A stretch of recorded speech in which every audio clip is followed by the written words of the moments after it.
y queremos presentar a Loti, ¿verdad? Así le decimos mucho cariño, todos lo conocen como Loti, como ella maestra de Biblia ya de muchos años y que ahora pues ha complementado mucho estos estudios que ha tenido con las grandes enseñanzas de la divina voluntad en la que pues hace un año, casi un año, Monseñor Rogelio Cabrera nos ha pedido apoyar en el asesoramiento de estos grupos de la Divina Voluntad y pues los cursos de Biblia y todos los conocimientos de Biblia eh, a través de estos escritos de la Divina Voluntad de Luisa Picarreta es algo que le ayuda muchísimo a la comprensión, a la asimilación, con ejemplos muy accesibles de muchas cosas que va diciendo Dios en la Biblia. Pero pues este enfoque pues es de la muerte de Jesús y que apoyados con algunos escritos de la Divina Voluntad, pero principalmente va a ser un enfoque bíblico, eh, todo esto que pasó Jesús en la muerte de Jesús, en su muerte, y pues todo esto nos va a ir ayudando a sensibilizarnos a lo que podamos ya el próximo domingo que iniciamos en el Domingo de Ramos para vivir junto con Cristo esta Semana Santa. Entonces, así lo ha querido Dios, disponer en este tiempo de preparación en la Cuaresma para poder vivir junto con Cristo esta Semana Mayor de nuestra fe. Pues bueno, mamá, ahí son todos tuyos. Gracias, gracias, hijo. Es un honor, pero es un atrevimiento, verdaderamente es una osadía el ponerme y atreverme a hablar de este tema, pero verdaderamente lo hago con muchísimo amor y viendo que pues en realidad yo ya tenía este tema. No es mío, no es original, es sacado de un libro que se llama La fascinante muerte de Jesús y es de Pepe Prado. Yo soy muy fan de Pepe Prado, ¿verdad? Pero lo he ido enriqueciendo y lo he ido asimilando, sobre todo con el paso del tiempo. Y más ahora que, como dice Ricardo, lo he podido, pues, valorar, enriquecer, comprender más, gracias a lo que ido conociendo en los grupos de la Divina Voluntad. Por eso, pues esta tarde vamos a pedirle a Dios nuestro Señor que nos deje entrar en su misterio, ¿verdad? En el misterio de esta fascinante muerte que verdaderamente, no sé si vean sí, el cursor, ¿sí? Ah, bueno, ok. Entonces, es como entrar en su misterio, ¿no? Por eso este cuadro me gusta mucho, así como entrar así, adentrarnos en esa intimidad. Acuérdense que misterio en el lenguaje bíblico no es decir, ¡ay, qué miedo! Una película de misterio, no, sino es tratar de entrar en la intimidad de Dios, ¿verdad? Y detenernos entonces a descubrir qué nos quiere decir nuestro Señor versículo a versículo, analizándolo despacio, en este momento, en estos tiempos que se presentan ahora con motivo de Cuaresma, y podernos profundizar un poco más sobre este hermosísimo poema de amor. ¿Por qué es fascinante? ¿Saben que me puse a consultar a ver qué significaba o qué podemos entender por fascinante? Y fascinante nos decía es como algo que nos atrae, ¿no? Que es sumamente atractivo. Bueno, pues sí, en realidad es fascinante porque nos vamos a centrar en ver los frutos de esa entrega por medio de su entrega en la cruz. Es decir, vamos a tener ese enfoque de cuáles son los frutos de su redención. ¿Verdad? Y esto ojalá y Dios permita que nos ayude a valorar más y ahora que entremos de lleno en la Semana Mayor, pues poder saber en cada pasaje, en cada momento que vayamos a vivir, tener siempre esas palabras de gracias, Señor. Te adoro, te alabo. Bendito seas, ¿verdad? ¿Por qué? Porque ahora como que podemos entrar. Hagan de cuenta que nos vamos a meter aquí, ¿verdad? A este pasaje hermosísimo, a tratar de llegar a este sol maravilloso que es el fiat divino. Bueno, pues fíjense, una de las causas del alejamiento que existe en la actualidad entre el hombre y Dios, le dice Jesús precisamente a Luisa Picarreta, que es el haber perdido de vista la pasión de Jesús, por lo cual el mundo se ha desequilibrado. Y lo vamos a poder comprobar y lo comprobamos cada vez que estamos en alguna sesión de poder entender y conocer más este misterio de Nuestro Señor. Bueno, pues esta tarde vamos a entrar en oración, ¿verdad? Porque entrar en contacto con su palabra es entrar en oración. Quiero invitarles a que lo hagamos como dijo el Papa Benedicto cuando inauguró el Año de la Fe, que decía con gran asombro, ¿no? Que nuestro Señor despierte en nosotros esa capacidad de asombro, como si fuera la primera vez que leemos este pasaje de la muerte de Jesús. Ya sabemos que lo hemos escuchado muchas veces, pero si nos abrimos y nos ponemos en esa disposición de estar con el asombro, con como si fuera la primera vez, y esto pues es una gracia del Espíritu Santo. Por eso vamos a pedirle al Espíritu Santo que nos dé su luz. Hagamos un pequeño silencio para ponernos en presencia de Dios, pero también para pedirle a Mamita María que sea nuestra compañera y guía en esta hora del encuentro con Dios. Entonces, vamos a ponernos en la presencia del Padre, del Hijo, del Espíritu Santo. Amén. Amén. Vamos a respirar profundo y a la hora de inspirar decimos Jesús, Jesús, tratando de penetrar, tratando de entrar en esta luz. Y a la hora de sacar el aire podemos decirle sacar todos esos ruidos internos, todas nuestras preocupaciones, todo lo que nos haga ruido para poder entregarle este tiempo por completo a nuestro Señor Jesús. Entonces decimos Jesús, Jesús, Jesús, sáname, sáname, sáname a la hora de sacarme. Vamos a escuchar el Evangelio de Mateo del capítulo 27. Les pedí que trajeran su Biblia. Vamos a vamos a abrirla principalmente en este Evangelio de Mateo 27 y vamos a estar moviéndonos alrededor de y también en el Evangelio de Marcos. Pero bueno, ya lo iremos a ir abriendo con. Vamos a empezar entonces a escuchar como parte de nuestra oración el Evangelio de Mateo. Desde el mediodía hasta las 3 de la tarde, todo el país se cubrió de tinieblas. A eso de las 3, Jesús gritó con fuerza: Elí, Elí, lama sabactani, que quiere decir: Dios mío, ¿por qué me has abandonado? Al oírlo, algunos de los presentes decían: está llamando a Elías. Uno de ellos corrió, tomó una esponja, la empapó en vinagre y la puso en la punta de una caña para darle de beber. Los otros decían: déjalo, veamos si viene Elías a salvarlo. Pero nuevamente Jesús dio un fuerte grito y entregó su espíritu. En ese mismo instante la cortina del santuario se rasgó de arriba a abajo, en 2 partes. La tierra tembló, las rocas se partieron, los sepulcros se abrieron y resucitaron varias personas santas que habían llegado ya al descanso. Estas salieron de las sepulturas después de la resurrección de Jesús. Fueron a la ciudad santa y se aparecieron a mucha gente. El capitán y los soldados que custodiaban a Jesús, al ver el temblor y todo lo que estaba pasando, se llenaron de terror y decían: verdaderamente este hombre era hijo de Dios. Palabra de Dios.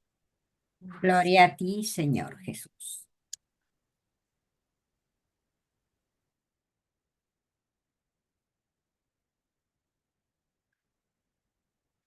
Señor, estamos seguros que desde el momento de proclamar este pasaje bíblico, tú, Espíritu Santo, ya estás enseñándonos cosas nuevas que jamás imaginábamos.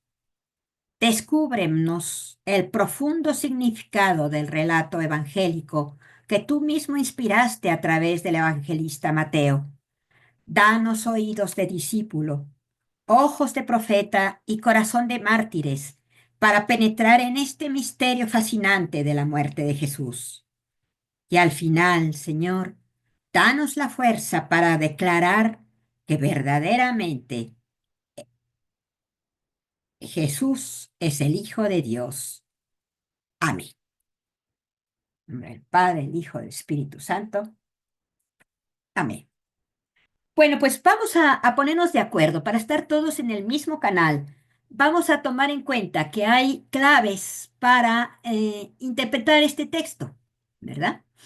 Es decir, primero que no vamos a tomar en cuenta, vamos a cambiar el enfoque un poquito de esto, ¿no? Porque ya lo hemos escuchado muchas veces y como siempre decimos, hay muchas formas de leer y de interpretar la Biblia.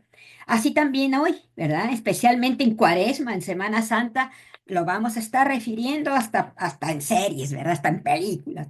Bueno, pues ahora nos vamos a detener a contemplar este misterio de amor como algo fascinante, ya lo decíamos. No es fascinante por el dolor, que verdaderamente es mucho, ¿verdad? Su dolor y su sufrimiento, sino que es fascinante por la entrega máxima y por los frutos de su redención. Entonces podemos darnos cuenta que podemos ver la pasión desde dos perspectivas. Desde la perspectiva del dolor y del sufrimiento, que nos sensibiliza a amarle más. Cuando entramos en contacto con el sufrimiento de Jesús, es decir, cuando conocemos su amor, así como si lo pudiéramos tocar, ¿verdad? ¿Cuántas penas le costamos todos? Entonces, eh, así podremos reaccionar y amar a quien verdaderamente nos ha amado, amar a responder con nuestro amor. Pero ahora vamos a meditar de otra forma. Lo vamos a meditar, claro, como la entrega de amor de Jesús, que es la palabra de amor, como si decíamos ahorita, como un poema de amor de Dios, ¿sí? Pero enfocándonos más que nada en los frutos de esa entrega. En el libro del cielo de Luisa Picarreta, Jesús le explica que la mejor forma de enfrentar el sufrimiento es no enfocarse en quién lo causa, ni en el sufrimiento mismo, sino en el bien que se puede obtener de él. Este diálogo se encuentra en el libro, en el cuarto libro del 19 de marzo de 1901. Y miren cómo le dice. Hija mía, el verdadero modo de sufrir es no mirar de quién vienen los sufrimientos ni qué cosa se sufre, sino al bien que debe venir de los sufrimientos. Este fue mi modo de sufrir. No miré a los verdugos ni al sufrir, sino al bien que quería hacer por medio de mi sufrir. Aunque aquellos mismos que me daban el sufrimiento y mirando el bien que debía producir a los hombres, desprecié todo lo demás y con intrepidez seguí el curso de mi sufrir. Hija mía, le dice Jesús a Luisa, este es el modo más fácil y más provechoso para sufrir, no solo con paciencia, sino con ánimo invicto y animoso. Y luego esto también lo tomamos a la vida nuestra de decir, bueno, cuando tengo un sufrimiento, si yo lo uno al sufrimiento de Cristo, entonces tiene un valor de redención junto con el de Cristo. Pero bueno, de eso no vamos a hablar, porque si no, se me va, les digo. Entonces, vamos a enfocarnos cómo es el que Él toma mi vida y lo dice, yo pago por ti, que es lo que vino a hacer, ¿verdad? Por medio de su pasión. La otra enfoque o clave para interpretar este texto es saber que la muerte de Jesús forma parte del plan de salvación. Esto no fue improvisado, ni se sacó Dios Padre el plan B, así como que a ver, ahora que sí, ya lo pensaban, ¿no?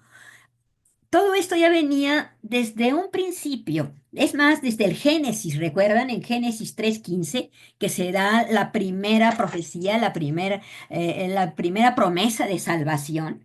Desde Génesis, en el momento de la caída, ahí ya empieza este plan de salvación. Y entonces, ahí en adelante arranca nuestra historia de salvación, que es ir recorriendo todos los pasajes de la Biblia. Ya los profetas desde el año 800 que quedó por escrito, se habla ya del gran día de Yahvé. Y en todos los profetas, cuando los vemos detenidamente, siempre nos buscábamos cuál es ese gran día de Yahvé, porque todos hablan de un gran día, el día de Yahvé. Y es precisamente el día este, el día de la pasión, de la redención de Jesús. Miren, la cruz de Jesús es fuerza de Dios, porque es Jesús quien se entrega, ¿m? No tanto Judas. Vamos a leer qué nos dice San Juan en el capítulo 3:13, por favor. Así amó Dios al mundo, le dio al Hijo único, para que quien cree en Él no se pierda, sino que tenga vida eterna. Sí, entonces es Jesús quien se entrega, no Judas. Lo que decíamos ahorita, nadie le quita la vida, es Él el que la entrega. Eh, la cruz es el momento supremo de Jesús, porque para esta hora había venido. Y si leemos a San Juan, veremos cómo él habla mucho de la hora de Jesús, ¿verdad? Y aquí dice, él mismo se entregó para mostrar y demostrar su amor por nosotros. Entonces podremos concluir que la cruz es la consagración perfecta de Jesús. Para eso había venido. Es la hora de Jesús, ¿verdad? Es la del triunfo final de su glorificación a través de su entrega libre y voluntaria en la cruz. En San Juan es muy común, de hecho en el Evangelio de ahora decía, lo que no ha llegado mi hora, ¿verdad? O ya llegará la hora, y habla mucho de esa hora. Bueno, pues precisamente la hora es el momento del triunfo final de su glorificación perfecta en la entrega. Entonces, toda la existencia de Jesús es como un camino desde que nació, desde antes de nacer, ya estaba encaminado hacia esta hora, ¿verdad? Es como un acto supremo de amor hacia la hora de vuelta al Padre. Y entonces, hablando también sobre esto, cómo es que ya forma parte de este plan de salvación, podemos concluir que no fue víctima de un complot, ni tampoco de un secuestro, ni nada por el estilo, ¿no? Sino que él mismo se entregó para mostrar y para demostrar su amor por nosotros. La cruz es la consagración perfecta de Jesús.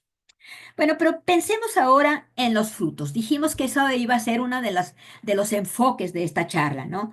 En los frutos de su entrega y que en nosotros se aplican esos frutos. O sea, ¿cuál fue la intención de su muerte?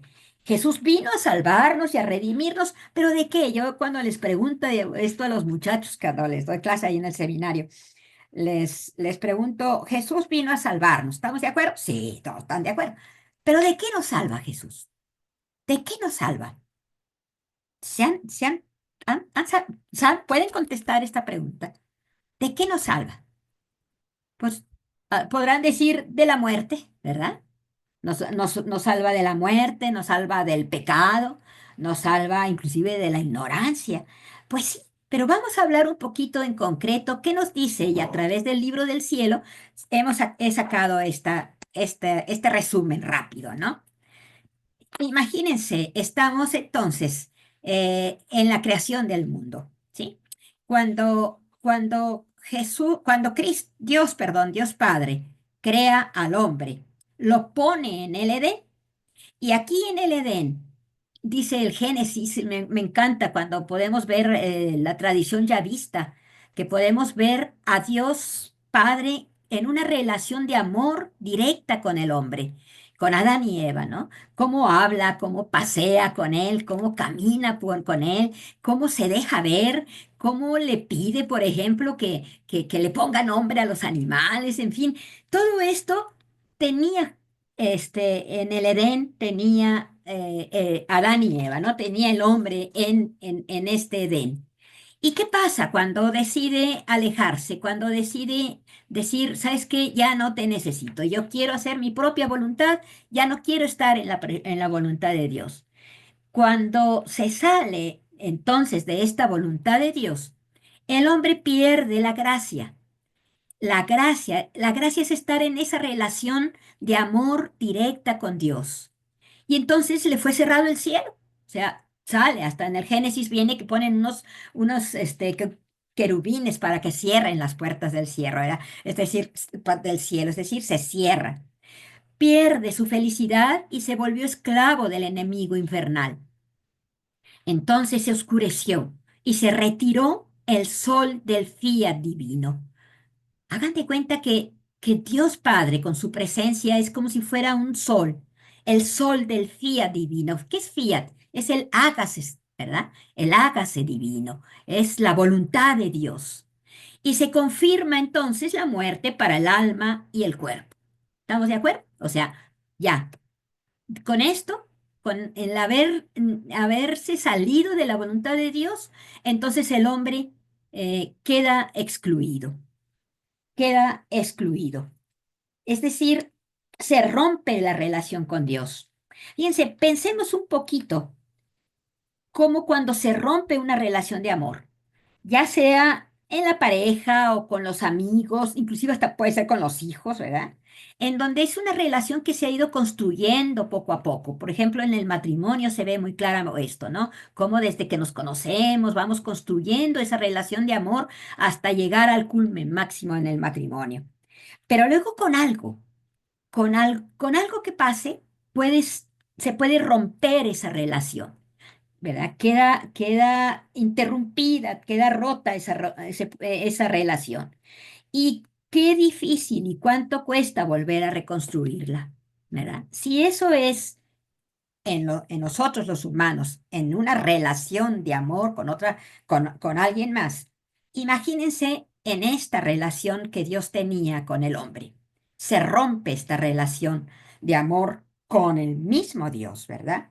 Bueno, pues así se rompió esta relación y entonces arranca la historia de la salvación. Es decir, comienza a reconstruir nuevamente y poco a poco. Y primero Dios escoge, forma a su pueblo, escoge a un patriarca, escoge después, en fin, va haciendo poco a poco para que se reconstruya perfectamente todo esto, hasta llegar a su entrega en el Calvario, ¿verdad? Entonces, aquí es en donde, por eso decimos que es como si fuera toda la hora de la salvación, ¿no? Todo el camino de la salvación, toda la historia de la salvación. Y entonces, aquí en el Calvario, ¿qué es lo que pasa? Bueno, pues el hombre, o todos, ahora la humanidad, adquirimos otra vez la gracia. ¿Qué quiere decir esto? Que estamos otra vez en esta relación de amor. Podemos entrar cuando estamos nosotros en gracia, ¿verdad? Cuando no estamos en el pecado, cuando estamos en la gracia, estamos en el Edén, como estaba al principio con este sol divino del fiat divino, ¿verdad? Y se reabre el cielo, se abren otra vez las puertas del cielo para que podamos entrar. Adquirimos y readquirimos la paz, la felicidad perdida. ¿Qué pasaba antes? Bueno, pues así estaba, pero pues como que no era plena, como que no había paz, como que se había perdido esta paz verdaderamente que solo Dios puede dar, ¿verdad? Y queda encadenado el demonio y el hombre queda libre de su esclavitud. Aquí vamos a poder ir viendo cómo en este evangelio nos vamos a ir mostrando esta libertad. ¿A qué libertad se refiere que hemos ganado gracias a la pasión de Cristo? Y entonces, ahora sí, reaparece y continúa su curso a la luz. Es decir, ahora y gracias, ahora en la divina voluntad podemos poder entender esto y poder saber que podemos formar parte en el sol de la divina voluntad, de su divina voluntad. Es decir, en el fiat divino, en ser Él mismo y podemos estar con Él, reaparecerlo, verlo, encontrarlo, descubrirlo, dejarnos vivir en Él. Y entonces, pues ya sabemos que triunfa sobre la muerte, ahora sí se reconfirma con la resurrección.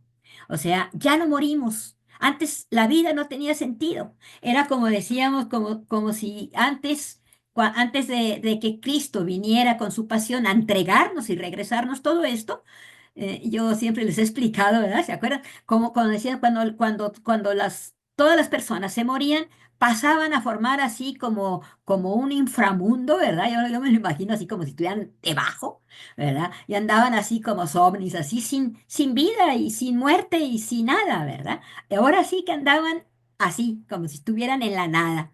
Bueno, pues ahora, gracias a la muerte de Jesús, al triunfo sobre la muerte, entonces se reabre y vamos a hablar también cómo es que se confirma y se acaba esta muerte por la resurrección.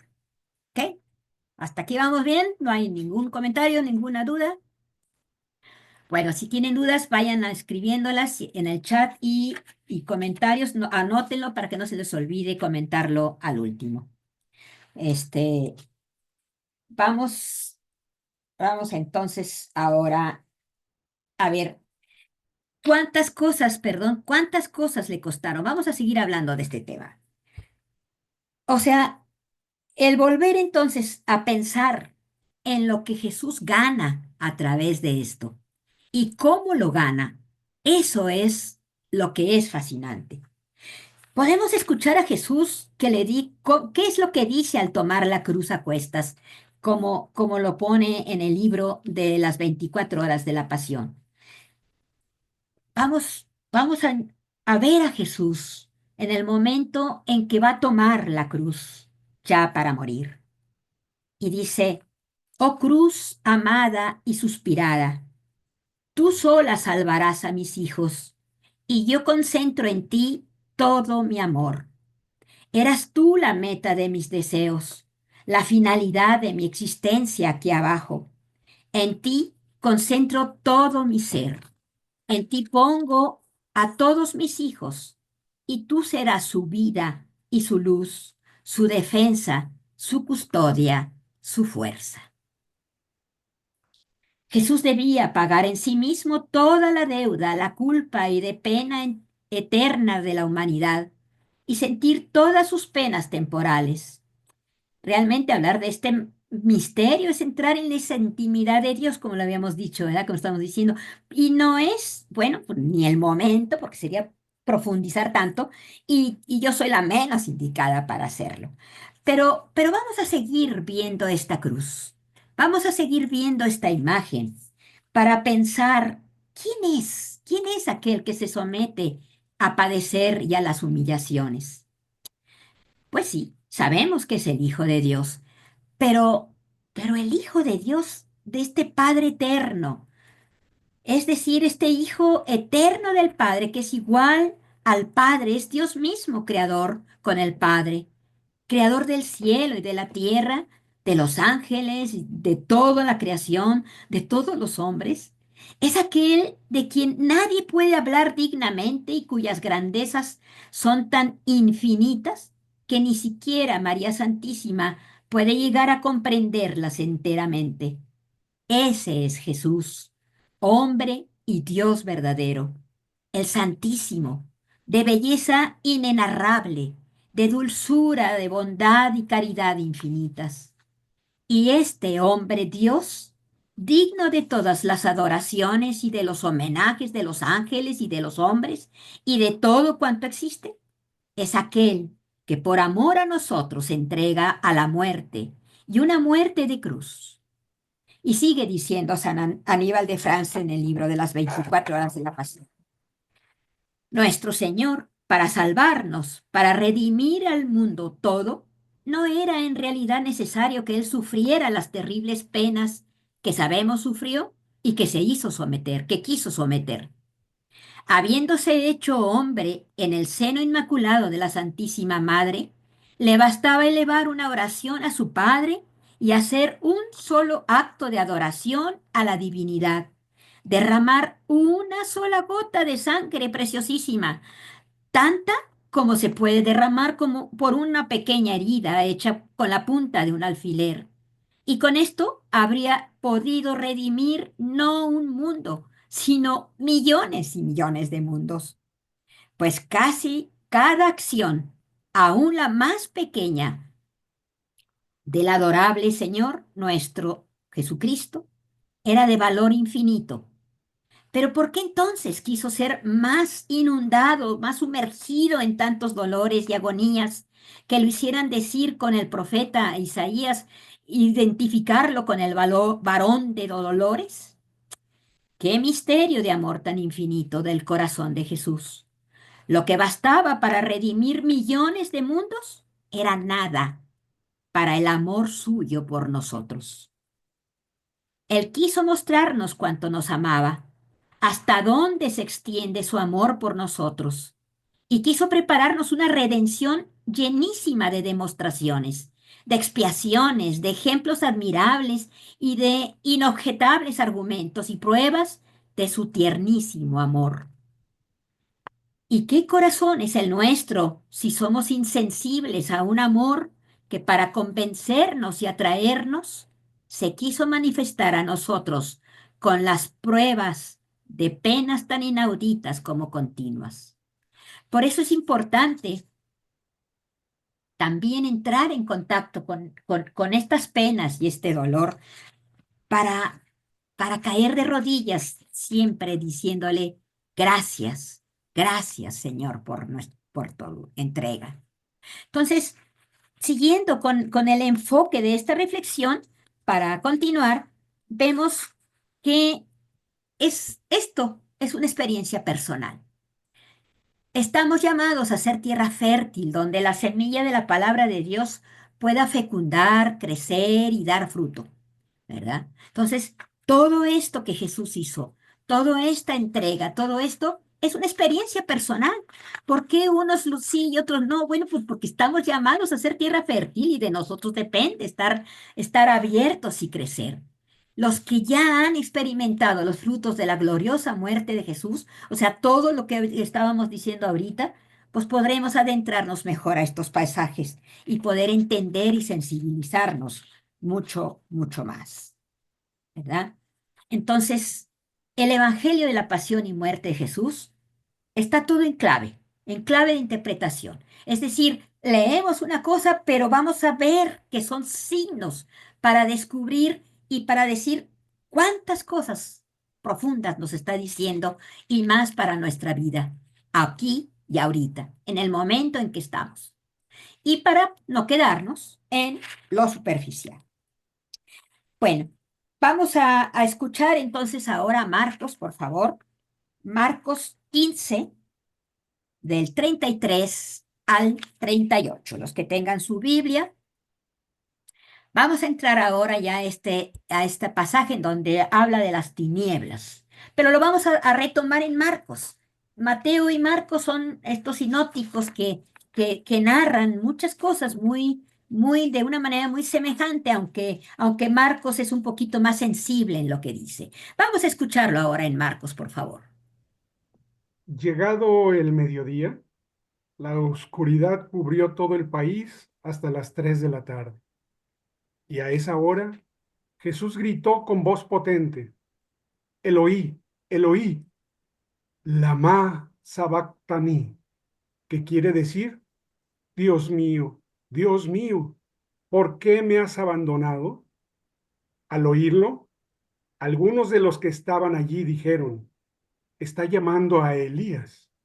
Uno de ellos corrió a mojar una esponja en vinagre, la puso en la punta de una caña y le ofreció de beber, diciendo, Veamos si viene Elías a bajarlo. Pero Jesús, dando un fuerte grito, expiró. Enseguida la cortina que cerraba el santuario del templo se rasgó en dos, de arriba a abajo. Muy bien. Vamos a irlo desglosando poco a poco. Vamos a hablar de las tinieblas. Eh, esta es una realidad teológica. Ciertamente que sucedió, por algo lo están diciendo, ¿verdad? Pero pudo haber sido alguna tormenta de arena, porque así de que toda la Tierra, pues pudo haber sido un eclipse, pero sabemos que los eclipses pues no dan en toda la Tierra. Alguna tormenta de arena como existían en primavera en aquellos lugares. Todavía hace poquito estaba viendo en la noticia que hubo una en Egipto, por ejemplo. Y bueno, fue algo, ¿no? Así como pasa aquí en el Viernes Santo, no sé si se hayan dado cuenta, pero siempre se siente un ambiente tenso, ¿verdad? Triste, oscuro. Bueno, pero en realidad vamos a ver que no vamos a estar, esto no es propiamente una información meteorológica, sino que tiene algo que decirnos. Pero antes vamos a escuchar al profeta Joel. Le decíamos cómo los profetas, ya cuando comienzan a recibir la revelación de Dios, sabían que iba a venir un día especial, el día de Yahvé. Y ese día iba a estar lleno de diferentes cosas. Cada profeta lo interpreta de diferente manera. Pero vamos a leer a Joel. Este Joel, que es el profeta del Espíritu de Dios. Vamos a ver. ¿Qué dice? Escuchamos. Esto es lo que ha de suceder después. Yo derramaré mi espíritu sobre cualquier mortal. Tus hijos y tus hijas profetizarán. Los ancianos tendrán sueños y los jóvenes verán visiones. Hasta sobre los siervos y las sirvientas derramaré mi espíritu en aquellos días. Daré a ver señales en el cielo, y en la tierra habrá sangre, fuego y nubes de humo. El sol se cambiará en tinieblas y la luna en sangre cuando se acerque el día de Yahvé, día grande y terrible. Entonces serán salvados todos aquellos que invoquen el nombre de Yahvé, pues unos se salvarán en el cerro Sión, habrá sobrevivientes en Jerusalén, como lo ha dicho Yahvé. Allí estarán los que llame Yahvé. Bueno, se fijan cómo ellos vislumbraban algo. Pero en los profetas la oscuridad es asociada al duelo y al castigo divino. Podemos también en este caso relacionarlo con el dolor, porque en realidad fue mucho, ¿verdad? Las tinieblas que cubren la tierra están hablando de que toda la creación sufrió por la muerte de su creador. Entonces la cruz o la muerte de Jesús no termina en las tinieblas, lo escuchábamos ahorita en Marcos, ¿verdad? Decía exactamente que desde las 3 de la tarde, desde las 12 del día hasta las 3 de la tarde, ¿verdad? Es decir, desde la hora nona hasta las 3 de la tarde fue obscuridad.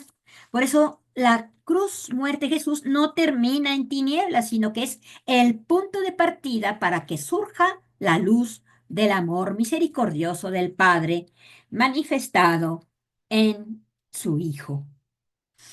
Eh, entonces, eh, no fue después de su muerte.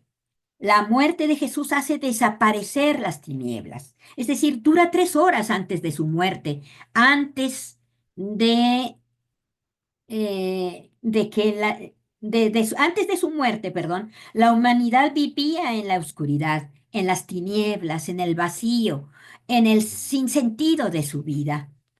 Las tinieblas cubrían toda la tierra, dice.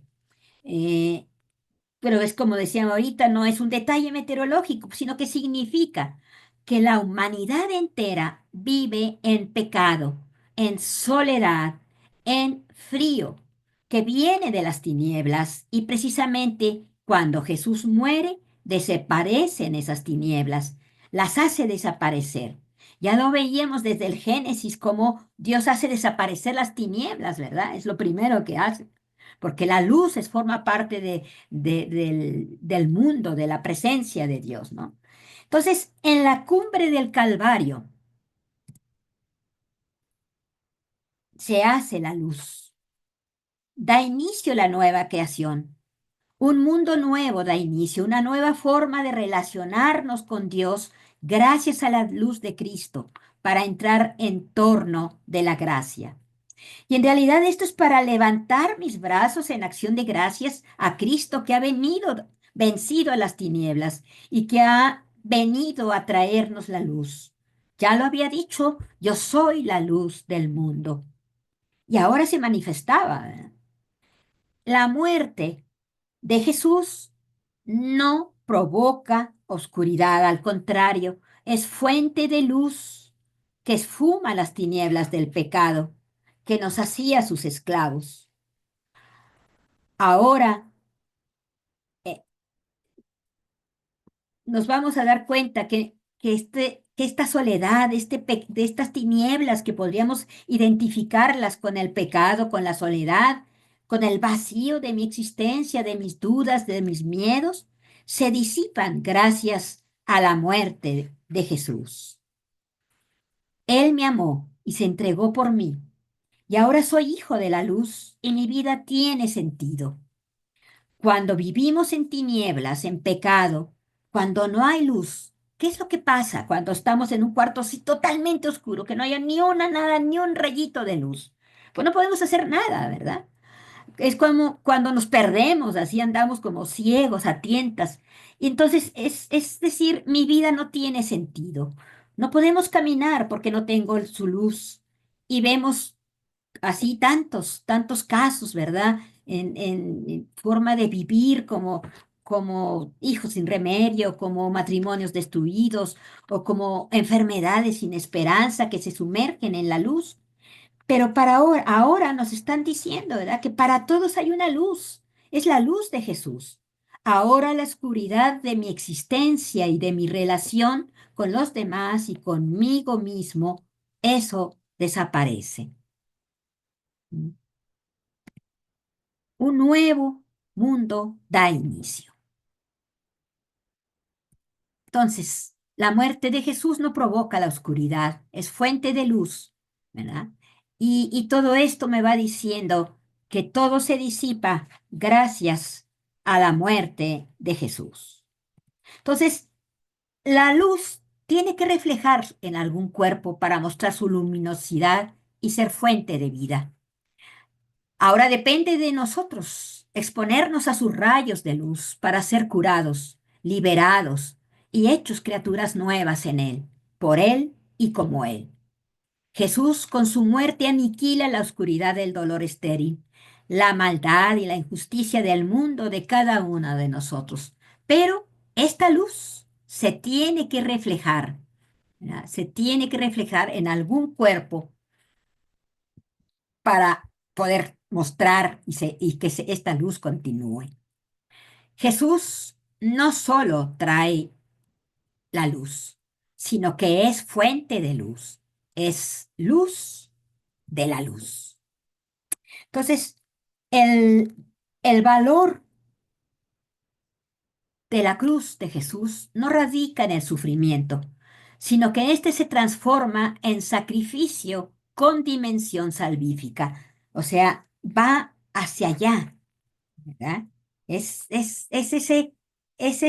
sufrimiento que ahora tiene una razón. Se transforma en sacrificio con dimensión salvífica. Es por algo y para algo. El dolor por el dolor no tiene sentido, pero cuando se convierte en sacrificio renovador y restaurador de la vida divina en este mundo, entonces es luminoso. Y es lo que pasa con nosotros, ¿no? Esta misma dolor que muchas veces tenemos, que vivimos, que nos toca vivir, todos tenemos de alguna manera dolor en nuestra vida, pero puede ser estéril, puede ser sin sentido, Pero cuando nos abrazamos a la cruz de Jesús, cuando nos dejamos iluminar por esta luz de Él, se transforma entonces en sacrificio con dimensión salvífica. Vamos entonces ahora a analizar el siguiente punto. Este grito angustioso de Jesús en Mateo 27:46, cuando dice, Elí, Elí, lema sabactami, ya lo escuchamos en Mateo y en Marcos, que es Dios mío, ¿por qué me has abandonado? Siente el silencio y el abandono de Dios, porque no solo está cargando el pecado, sino, perdón,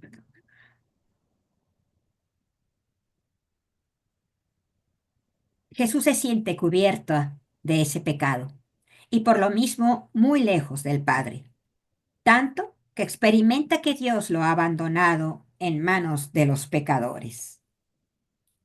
Es por nosotros y en nuestro lugar que por amor asume el pecado y la consecuencia de sentir en carne propia el abandono de Dios para demostrarnos que somos tan importantes como su propia vida.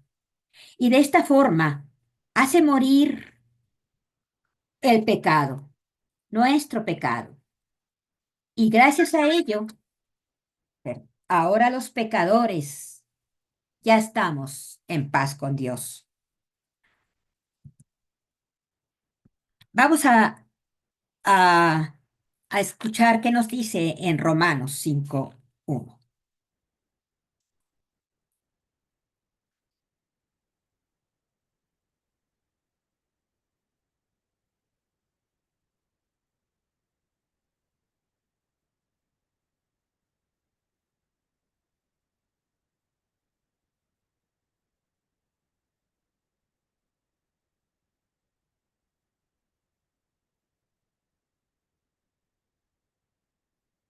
¿Sí?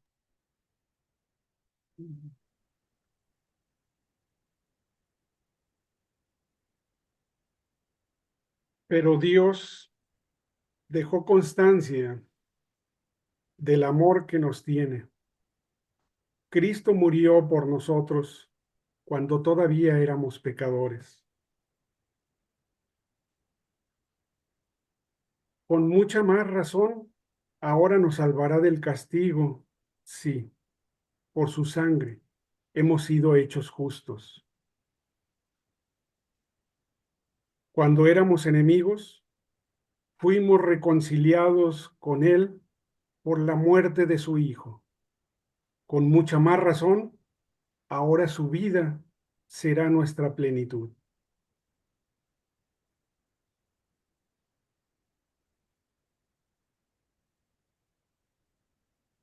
Muy bien. Dice así, o sea, es decir, ahora que hemos sido justificados por la fe, o sea, estamos en paz con Dios por medio de Jesucristo nuestro Señor. O sea, Jesús, vamos analizando un poquito este grito, ¿no?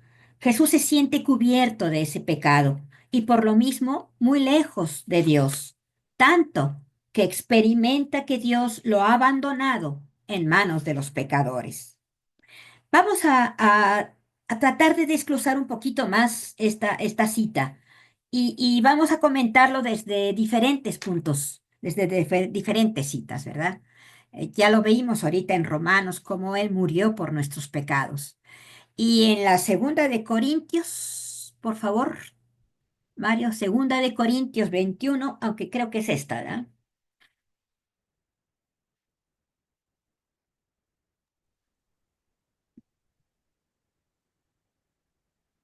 Corintios 5:21.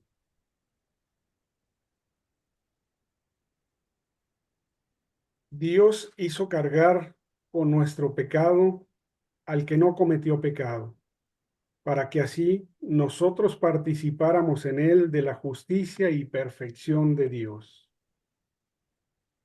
Sí. Esta es otra traducción, miren, dice, aquel que no conoció el pecado, Dios lo trató por nosotros como un pecador, para que nosotros, por su medio, fuéramos inocentes ante Dios. Y esto es sabiduría divina, ¿verdad? O sea, al morir en la cruz, Jesús, pecado, muere así nuestro pecado. Es la identificación de Jesús con el mismo pecado. Pero vamos a escuchar ahora a Jesús en el libro de las 24 horas de la Pasión. Eh, eh, los que tengan el libro, estamos en la página 232. Fíjense cómo nos dice Jesús.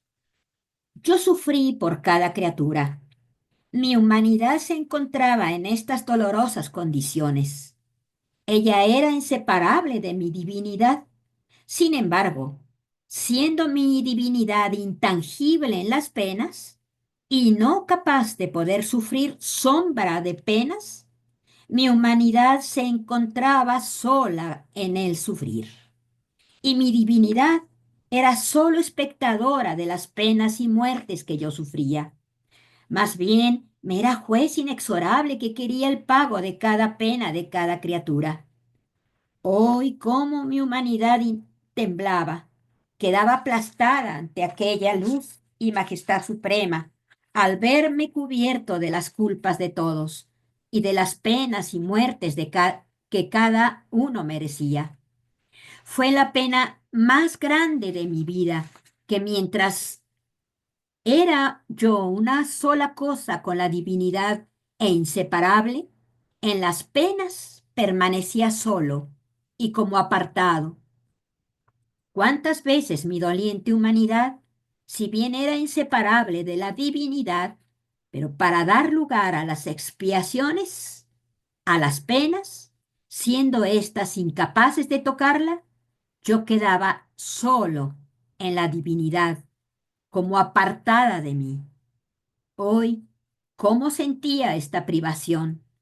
Pero esto era necesario. ¿Se dan cuenta? Jesús experimenta en carne propia lo que es vivir fuera de la divina voluntad, fuera de la divinidad, es decir, a vivir totalmente con la voluntad humana. Leamos ahora Isaías, Mario, por favor. Isaías 52:13.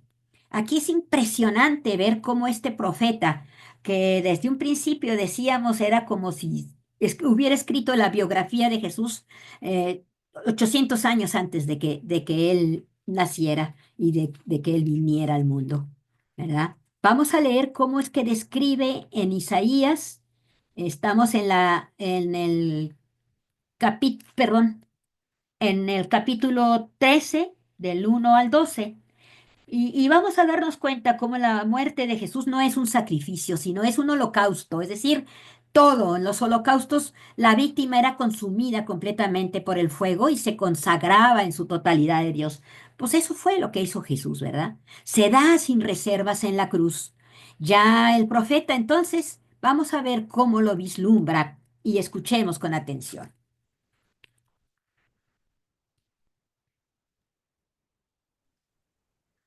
¿Quién creerá la noticia que recibimos y la obra mayor de Yahvé? ¿A quién se la reveló? Este ha crecido ante Dios como un retoño, como raíz en tierra seca, sin brillo ni belleza para que nos fijáramos en él, y su apariencia no podía cautivarnos. Despreciado por los hombres y marginado, hombre de dolores y familiarizado con el sufrimiento, uno de aquellos a los que se les vuelve la cara. No contaba para nada y no hemos hecho caso de él. Sin embargo, eran nuestras dolencias las que él llevaba y nuestros dolores los que le pesaban. Nosotros lo creíamos azotado por Dios, castigado y humillado, y eran nuestras faltas por las que era destruido, nuestros pecados por los que era aplastado. Él soportó el castigo que nos trae la paz, y por sus llagas hemos sido sanados. Todos andábamos como ovejas errantes, cada cual seguía su propio camino. Y Yahvé descargó sobre él la culpa de todos nosotros. Fue maltratado y él se humilló y no dijo nada. Fue llevado cual cordero al matadero, como la oveja muda cuando la esquilan. Fue detenido, enjuiciado y eliminado. ¿Y quién ha pensado en su suerte? Pues ha sido arrancado del mundo de los vivos y herido de muerte por los crímenes de su pueblo. Fue sepultado junto a los malhechores y su tumba quedó junto a los ricos, a pesar de que no cometió violencia, ni nunca salió la mentira de su boca. Quiso Yahvé destrozarlo con padecimientos, y él ofreció su vida como sacrificio por el pecado. Por esto verá a sus descendientes y tendrá larga vida, y el proyecto de Dios prosperará en sus manos. A cambio de las amarguras que haya padecido su alma, gozará del pleno conocimiento. El justo, mi servidor, hará una multitud de justos y se hará cargo de sus deudas.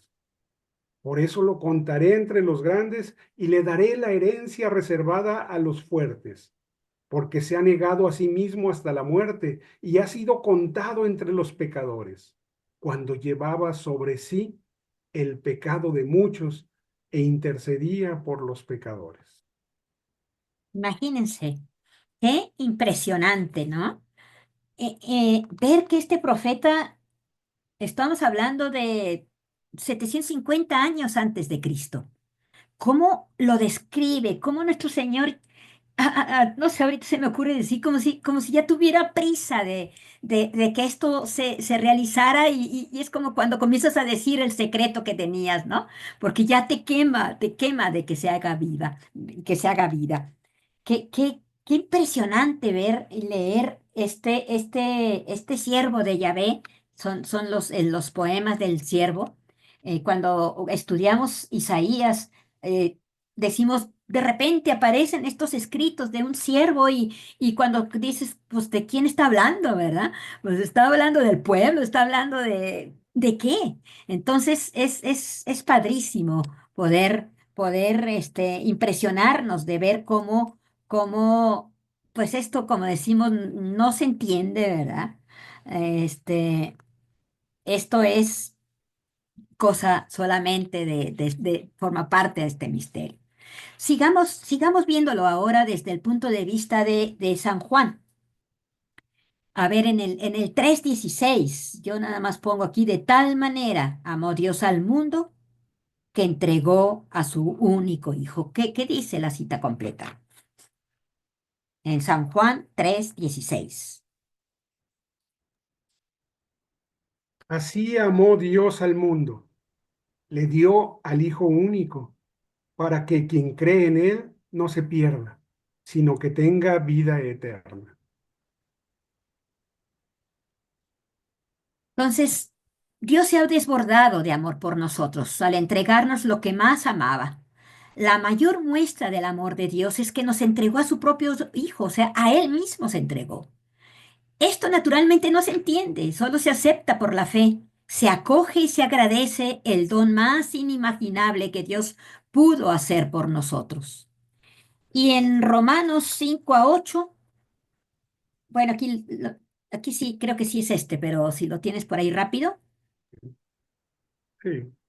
Pero Dios dejó constancia del amor que nos tiene. Cristo murió por nosotros cuando todavía éramos pecadores. Ujú. San Pablo centra la prueba, porque estas son las cartas de San Pablo, ¿verdad? ¿Cómo lo concibe él? Él centra la prueba de amor de Dios no en el envío, no como Juan que envió a su hijo, desde que lo envió, de que este Dios Padre Todopoderoso se hace nada, se anonada para hacerse hombre entre nosotros, sino que aquí San Pablo centra esta prueba de amor de Dios en su entrega total en la cruz. Cuando Jesús ofrece su vida por nosotros y no lo hace cuando nos hemos convertido, sino antes, ¿verdad? Para que seamos capaces de responderle entregándole nuestra vida. Pero fíjense que hay más todavía, más formas de verlo desde otro punto de vista. Y nos vamos a referir ahora también a las 24 horas de la pasión. Eh, ¿Cómo es que Jesús nos muestra otro enfoque? Leemos, fíjense, dice, Dios mío, ¿por qué me has abandonado? Ahora estamos hablando y tratando de entender este misterio del abandono de Dios, ¿verdad? Ya veíamos que era por la divinidad, que no podía estar con el pecado. Pero este es otro enfoque, fíjense. A este grito, todos tiemblan. Las tinieblas se hacen más densas. Él está próximo a morir. Entre tanto, después de tanto sufrir, ve con inmenso dolor que no todas las almas están incorporadas a él. Más bien, descubre que muchas se perderán y siente la dolorosa separación de ellas, siente la muerte de cada una y las mismas penas que sufrirán en el infierno, y grita fuertemente a todos los corazones, no me abandonen. Esto lo dice Jesús. Esto es lo que también está pensando. Se puede decir también que cuando dice, Dios mío, ¿por qué me has abandonado? Jesús estaba rezando con el Salmo 22. Pero esta otra forma, en como ahora nos dice, este grito de dolor, este grito en la cruz, el gritarnos, no me abandonen. Si quieren que sufra más penas, estoy dispuesto, pero no se separen de mi humanidad. Este es el dolor de los dolores. Es la muerte de las muertes. Todo lo demás me sería nada si no sufriera su separación de mí. Ay, piedad de mi sangre, piedad de mis llagas, de mi muerte. Este grito será continuo a vuestros corazones. No me abandonen. ¿Se fijan? Qué duro, qué fuerte está esto, ¿verdad? Más que el abandono del Padre es la pérdida de las almas que se alejan de Él, lo que hace escapar de su corazón este doloroso lamento. ¿Y nosotros? Tan fácilmente que es abandonarle. Ese grito, ¿por qué me has abandonado? Lo estaremos escuchando cuando nos alejamos de Él, cuando queremos hacer nuestra propia voluntad, cuando queremos olvidarnos que Él está con nosotros y quiere que nosotros estemos con Él en todo el tiempo. No nada más cuando estamos en el momento de ir a misa, por ejemplo, y ya salimos y ya, hasta ni siquiera nos acordamos del Evangelio, de qué se leyó. ¿Cuántas veces al día estamos con Jesús? ¿Cuántas veces al día le tenemos tan presente que pueda decirme, no me has abandonado? Ahí, esa es nuestra tarea. Esto es lo que nos enseña la divina voluntad. Vamos a leer ahora a Marcos del capítulo 15, del 29 al 32.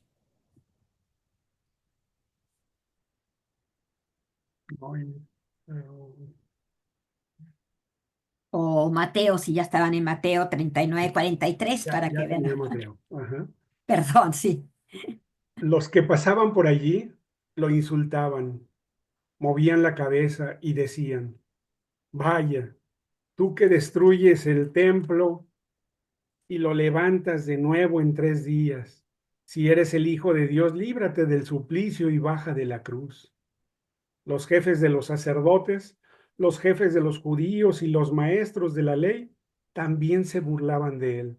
Decían, ha salvado a otros y no es capaz de salvarse a sí mismo. Que baje de la cruz el Rey de Israel y creeremos en él. Ha puesto su confianza en Dios. Si Dios lo ama, que lo salve, pues él mismo dijo, soy hijo de Dios. Pues sí, ciertamente él había venido para que creyeran y creyendo tuvieran vida. ¿Por qué no aprovechó este cheque en blanco que le estaban firmando? Si mostraba su poder en ese momento, yo les aseguro y estamos seguros de que todas las autoridades se rendirían y confesarían que era el enviado de Dios. ¿A poco no? Ya no, pero ¿qué pasó entonces? Ya no era el momento de mostrar su autoridad. Eso ya lo había hecho en Galilea y en Judea por 3 años. Y lo acusaron de estar endemoniado y curar en sábado. Eso lo podemos, si vamos a misa entre semana, podemos escuchar a San Juan precisamente cómo lo están acusando, cómo no lo entienden, ¿verdad? Bueno, pues ahora había llegado el momento de mostrar su amor y estaba dispuesto hasta las últimas consecuencias. Por eso no se bajó de la cruz. No buscaba admiradores de su poder, sino amigos que supieran que alguien los amaba hasta el punto de dar la vida por ellos. ¿Se imaginan qué cosa? Era como decía San Aníbal de France, ¿no? Pues aunque sea un piquete con alfiler, con una gotita de agua, de sangre, podía habernos muerto. Pero él no buscaba admiradores de su poder. Somos nosotros esos amigos que sabemos que nos ama hasta el punto de dar su vida por nosotros. Fíjense, y reflexionando para no pasar así parte de esta pasión, eh, cómo, cómo analizando desde el Evangelio de Lucas, eh, vamos a ver cómo a estos que se están burlando de él, Jesús no los acusa ni pide castigo celestial para sus verdugos. Al contrario, levanta los ojos al cielo y pide una sola cosa para sus enemigos. Y aquí viene la primera palabra de la pasión de Cristo, ¿no? Padre, perdónales porque no saben lo que hacen. Esta palabra, que son de las 7 palabras, está únicamente en el Evangelio de Lucas. Entre paréntesis, podríamos decir que en el Evangelio de Lucas está la primera palabra, la tercera y la sexta, mientras que en el Evangelio de Juan está la segunda, la cuarta y la séptima. Y en Marcos y en Mateo está solamente esta quinta, ¿verdad? ¿Por qué me has abandonado? Bueno, pues sin duda que Dios escuchó esta oración de su Hijo amado cuando les decía, Padres, perdónalos porque no saben lo que hacen. Frente a la tumba de Lázaro, Jesús dio gracias al Padre porque siempre lo escuchaba, ¿se acuerdan? Y ahora que está cumpliendo el plan de salvación, su súplica tiene garantía de ser respondida favorablemente. O sea, perdónanos porque no sabemos lo que hacemos. Y así es Dios. Nos excusa, pues sabe de qué barro fuimos hechos. Sabe que pecamos porque en pecado nacimos y fuimos concebidos. Dios no es quien nos acusa de nuestros pecados, no nos descubre nuestras faltas, porque Él es el primero en ayudarnos, en comprendernos, en defendernos de cualquier acusación en nuestra contra. Dios no lleva cuenta de nuestros pecados, sino que tiene piedad de nosotros, según la medida de su misericordia. Bueno, y volviendo otra vez a Mateo 27. Ah, no, perdón. Vamos a hacer antes un resumen. Vamos a ir preparando esta cita. Hasta ahorita vemos que se irrumpe luminoso en medio de las tinieblas e inaugura la nueva creación. Hemos visto cómo lleva nuestro pecado y asume todas las consecuencias del mismo hasta el abandono divino para restablecer nuestra paz con Dios, nuestra relación con Dios, ¿verdad? Y vamos a leer ahora, también veíamos que nos entrega su espíritu. Vamos a ver en 27:50-54, por favor, en Mateo. Pero nuevamente Jesús dio un fuerte grito y entregó su espíritu. En ese mismo instante la cortina del santuario se rasgó de arriba a abajo en 2 partes. La tierra tembló, las rocas se partieron, los sepulcros se abrieron y resucitaron varias personas santas que habían llegado ya al descanso. Estas salieron de las sepulturas después de la resurrección de Jesús. Fueron a la ciudad santa y se aparecieron a mucha gente. Ujú.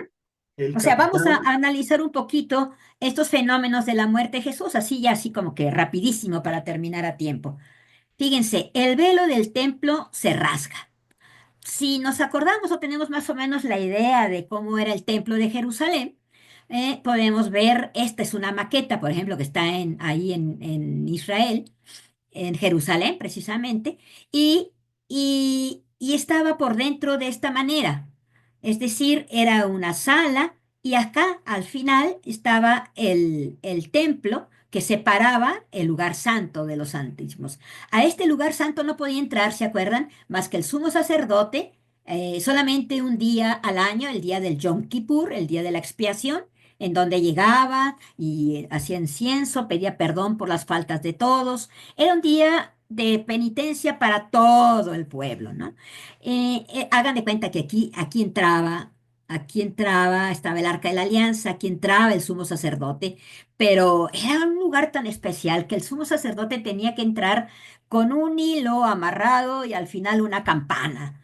Quiere decir así como esto, ¿no? Cuando el sumo sacerdote podía o se atrevía, por decirlo así, una vez al año, a atravesar esta cortina, era entrar al lugar del santo de los santos, tenía que hacerlo con ese cordón, porque si no era digno, si estaba en pecado, si Dios no lo juzgaba digno de entrar en su presencia, él iba a morir ahí adentro y entonces ahora sí, ¿quién lo sacaba? Pues entonces ahora para eso servía el cordoncito, ¿no?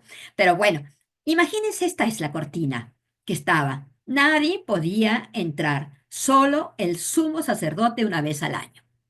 Y esa precisamente es la cortina que se rasga. Al rasgarse entonces el velo del templo, se separaba lo más sagrado. Significa que ahora podremos ver cara a cara a nuestro Padre Dios. No es solamente el sumo sacerdote el que va a entrar. No, esto era bien, bien importante, ¿no? Porque el sacrificio de Jesús, sumo y eterno sacerdote, abre la puerta que nos impedía entrar en la presencia de Dios, que les impedía y que les impidió por todo hasta ese momento, ¿verdad? Eh, Ahora a nosotros el velo rasgado nos da a entender que el antiguo culto, con sus sacrificios, ha perdido vigor. Es Dios quien toma la iniciativa para abrir las puertas y darnos la posibilidad de entrar al santuario de su presencia. ¿Se fijan cómo se restaura la relación con Dios? Ahora está dentro de nosotros. Ahora podemos hablarle cada vez que estamos en oración. Ahora sentimos su presencia en la Eucaristía. Nos llenamos completamente de su mano. O sea, la cortina rasgada quiere decir que ya no hay separación entre Dios y el hombre. El velo rasgado significa entonces que el acceso a Dios, obstaculizado por el velo del templo, ha quedado roto, con lo cual ya no hay ninguna barrera para nadie. Ahora, hasta en nosotros mismos, al entrar en oración, estamos en presencia de Dios. Otro de los signos o de los efectos de esto que pasó fue el temblor de tierra.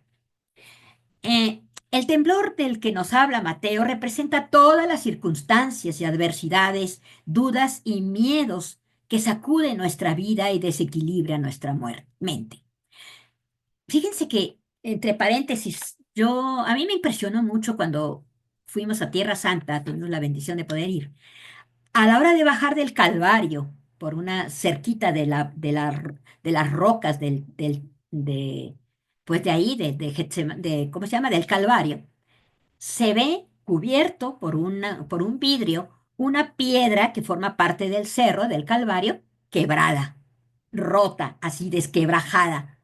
Cuando la vi, me emocioné tanto porque dije, ahí está la seña del temblor de tierra que ocurrió cuando Jesús murió. Y entonces, fíjense cómo ahora va a representar que que todo se va a sacudir, todas las adversidades, las dudas, los miedos, todo, todo lo que sacude nuestra vida y desequilibra nuestra mente, ahora está Cristo, con su amor manifestado en la cruz, que permanece inconmovible, a pesar de que tiemblen y se tambaleen todas las criaturas, las circunstancias, que las rocas se quiebren en cualquiera de los vaivenes de nuestra vida.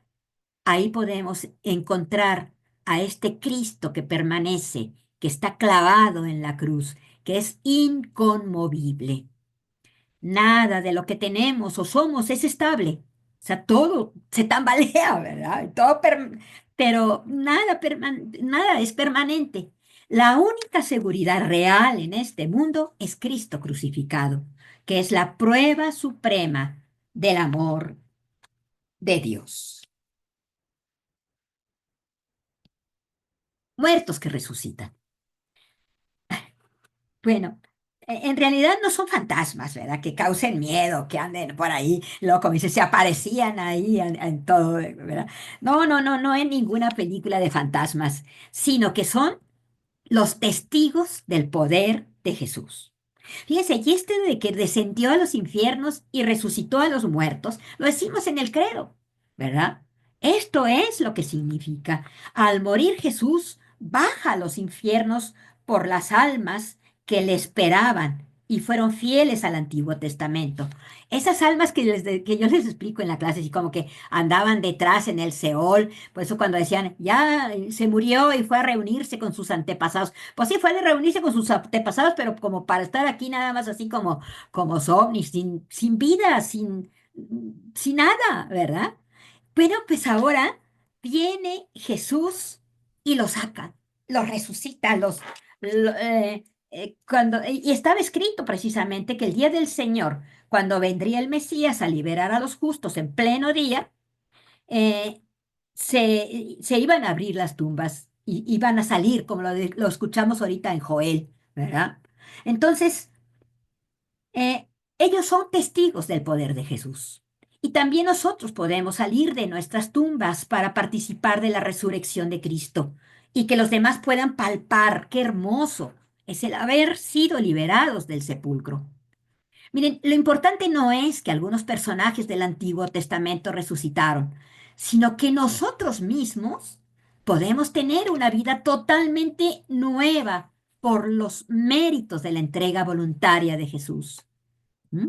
O sea, los que estábamos muertos resucitamos.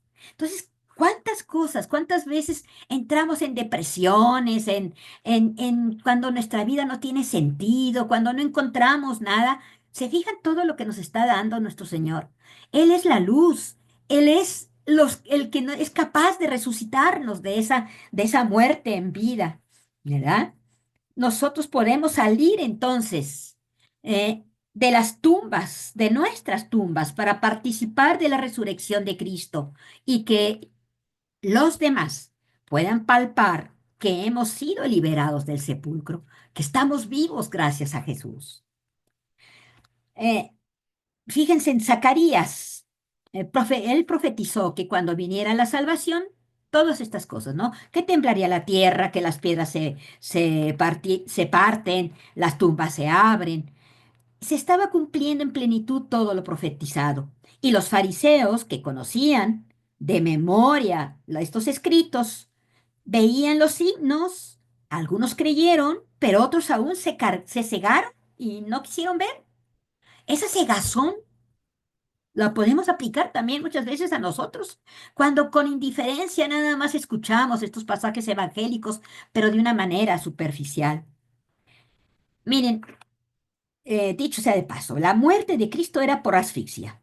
Los romanos sabían que había hombres muy fuertes que duraban horas en la cruz antes de morir, y por eso les cortaban las piernas. A Jesús no hubo necesidad de hacerlo porque él ya estaba muerto. La lanza era solamente una comprobación de que en realidad había muerto. Y cuando el soldado le clava la lanza, sale agua y sangre, ¿se acuerdan? Bueno, este fenómeno es un fenómeno natural donde se separa el plasma de la sangre al morir.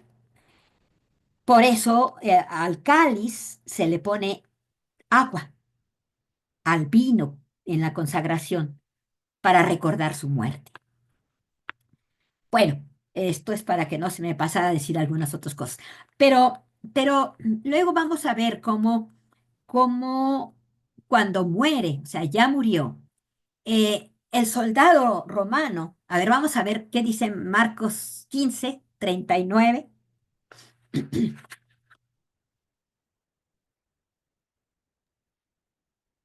Al mismo tiempo, el capitán romano que estaba frente a Jesús, al ver cómo había expirado, dijo, verdaderamente este hombre era hijo de Dios.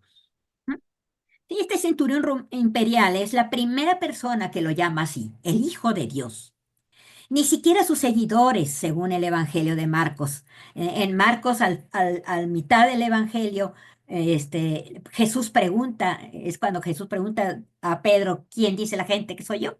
¿Verdad? Como para preguntarnos. Y hasta el final del Evangelio, es el centurión romano quien contesta, ¿verdad? Verdaderamente este es el Hijo de Dios.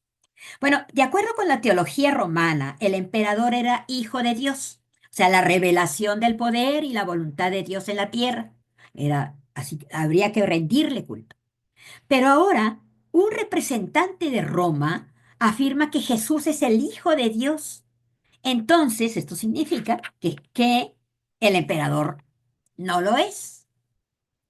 Si Jesús se hubiera bajado de la cruz como lo sugerían, el centurión debería entonces sustituir con su propia vida la sentencia del hombre que se había escapado de morir. Esto era una ley romana que los soldados y todos lo sabían, ¿verdad? Cuando los dejaban custodiando a algún preso, y si se les escapaba, pues él iba, el que estaba, al que se le escapó, pues, iba a pagar con su vida. Bueno, pues la vida de Jesús hubiera significado su propia muerte si se hubiera bajado de la cruz. Pero la muerte de Jesús será motivo para que Él tenga vida. Miren, lo esencial es que lleguemos a creer y proclamar nuestra fe en Jesús para apropiarnos de los frutos de la redención ganados en el árbol de la cruz. Este relato no es para tener un dato histórico de un hecho acaecido en las afueras de Jerusalén. Es para que cada uno de nosotros, personificando al centurión romano, podamos creer con todo el corazón que Jesús es el Hijo de Dios y proclamar con la vida que es el único Salvador de este mundo, capaz de liberarnos de cualquier sepulcro, resucitarnos para una vida plena. Y ya como conclusión, Jesús ciertamente ya nos salvó hace 2000 años, pero esta redención no se hace efectiva hasta el día en que creamos, pero, pero no con la cabeza, o sea, con todo nuestro ser, con toda nuestra alma, con nuestra mente, con nuestro corazón, que creamos que su muerte fue suficiente para pagar el precio de nuestra salvación y que su resurrección es la victoria total sobre toda injusticia y maldad de este mundo. Pero para apropiarnos de sus méritos salvíficos se necesita nuestra fe. El proyecto salvífico de Jesús se ha consumado. Nada falta. Es perfecto. Todo se ha hecho. La misión se ha realizado. Jesús ha sido fiel al reino y eso le ha costado la vida. Gracias a ello, la bendición de Dios se ha derramado en nuestras vidas. Esa relación rota por el pecado ahora se reconstruye, ahora es real. La cruz de Jesús nos libera de las cruces sin sentido o estériles, que son fruto del pecado. La cruz de Jesús no es para hacernos morir, sino para hacer morir en nosotros todo aquello que no nos deja vivir, vivir como hijos de Dios. Vamos a leer Colosenses 1:24, por favor, porque aquí vamos a escuchar palabras así como si acabamos de decir que la cruz de Jesús es total, es perfecta. ¿Qué nos dice desde el punto de vista de San Pablo? Ahora me alegro cuando tengo que sufrir por ustedes, pues así completo en mi carne lo que falta a los sufrimientos de Cristo para bien de su cuerpo, que es la iglesia. Completo, ¿cómo dice otra vez? O, Completo. Mm, Ahora me alegro cuando tengo que sufrir por ustedes, pues así completo en mi carne lo que falta a los sufrimientos de Cristo para Hasta bien ahí. de su cuerpo. ¿Se fijan cómo? ¿Qué onda? ¿Completos los sufrimientos que le faltaron a Cristo? Miren, la nueva alianza que Cristo firmó es perfecta, ¿verdad? ¿Se acuerdan que esta alianza, con los que estudiamos en Biblia, veíamos cómo esta alianza y no la perdimos de vista porque siempre estuvo proyectada en una nueva y eterna alianza, que es la que Cristo firma con la cruz? Es perfecta, pero sí le falta. ¿Qué es lo que le falta? Le falta mi sí. Que Cristo haga su vida en mí. Eso es lo que le falta. Eso es lo que dice San Pablo. Que yo viva lo mismo que Él vivió. Se necesita mi disposición, o sea, mi sí, para que se complete en mí lo que falta a la pasión de Cristo. Esto es vivir en la divina voluntad. Bueno, pues terminamos, porque bueno, tenía este arco iris, pero bueno, así rapidísimamente. Bueno, luego se los paso porque ya se terminó. Este fue un pilón. En otras veces, bueno, gracias.